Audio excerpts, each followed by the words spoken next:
And here we go. So in this part, we now will introduce week 3, which will be focusing on the research methodology. And there are a number of questions that relate to the methodology. And actually, we have here a set of 25 questions that might be put forward to you in the Viva and that you should be prepared to answer in depth, but also to think about what would be a second or third follow-up question that could emerge from here. For example, if you say, what were the crucial research decisions you made? Now, if you provide an explanation to that, then obviously crucial to what could be a follow-up question. And so it is well advisable to always think about, okay, if I answer this, what would be the next likely follow-up question from the examinations? And then to prepare already for the second or third down the road question to come. So we won't go through those questions in this week. We will do that in the next session. In this discussion, we will just do some scene setting and look at why students often struggle to select a methodology. Now, the interesting thing here is perhaps the wording select a method. The question is, where does that method comes from? Is it something that I as a researcher envision myself, or that something else is bringing into my research?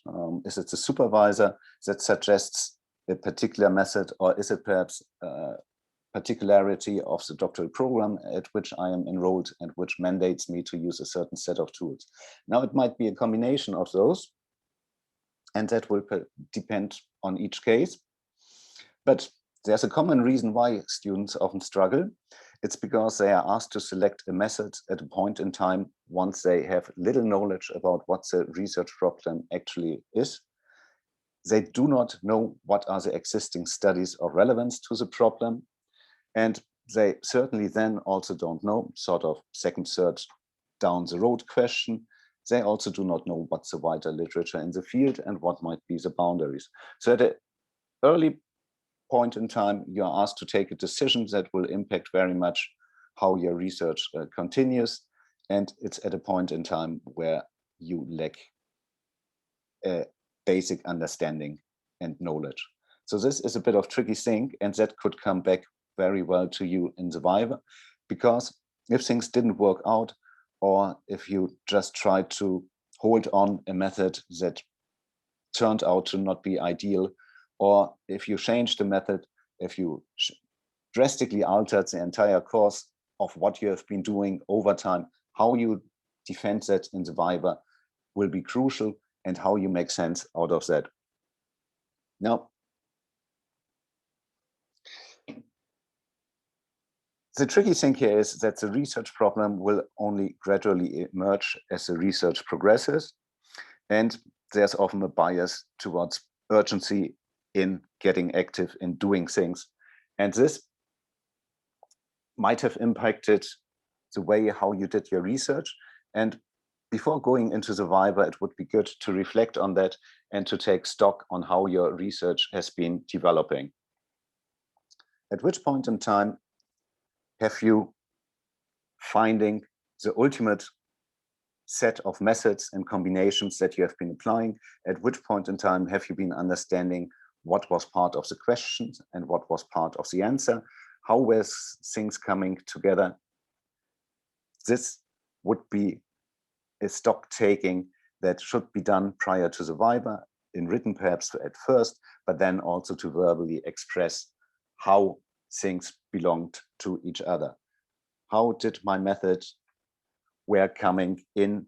How does it relate to the different parts of my research? Was it a rather straightforward undertaking, or, as very likely, a gradual development? And what was it that gradually developed? Where has been the non-linearity in the process? Like, okay, based upon the first set of interviews, for example, I understood that the problem is located in X. That led me back to the literature, whereby I found that a suitable method that was used by Jones and all was to do this. And then therefore, I went back to the methods and added for the next action to do and run a set of focus groups and so forth. Now, as better as you take stock of that, ideally already during the research journey, but latest prior to the Viva, as better you will be in the position to explain how things have been coming together. Now, and this is, I think, important to understand what was gradual, what was sequential, and what was integral, because the methodology is something that's touching into every part of your thesis. It is starting right from the introduction. It is part of the literature review, be it either related studies or be it studies around about methods, how they could be applied. And then it will provide the structure on how you present the data, and it will provide you the tools for the analytics and the evaluation, and how you present the outcomes of your work and what do they imply, what are the shortcomings against what, and what could be future research and how does it might be executed.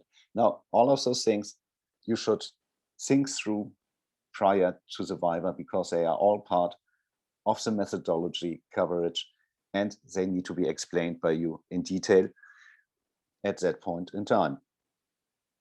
Now, if you want to have some written feedback on the week 3 questions, you are invited to submit any coursework, be it either video recorded or be it written, and we will provide you with some feedback so that you can prepare to the next discussion next week. And with this, we will now go off the record before we come to the group activity.